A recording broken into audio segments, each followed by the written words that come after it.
Bumili ako ng ground black pepper sa palengke. Ayan o. Kasi mas magustos yung paunti-unti. Bumili ako ng 1/8 kilo. Ayan, pang matagalan. Sobra pa to.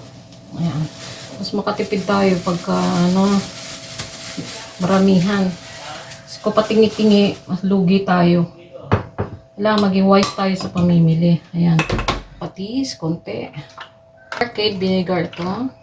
Actually, iniipon ko yung mga natitira ko sa kitchen, ng mga gulay, na hindi pa naluluto. Kasi nilalagay ko sa aking mga tanim. Pinapakain ko sa tanim ko. Lagyan ko rin siya ng crust. Mas lunin para lagyan ko pati ng bawang.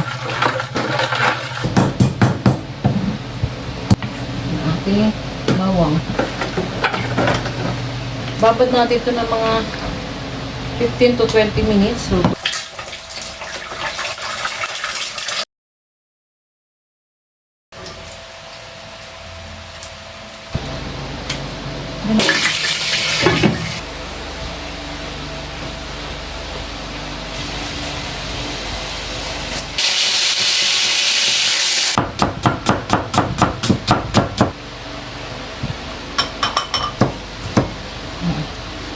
dal natin. Yain na bangus.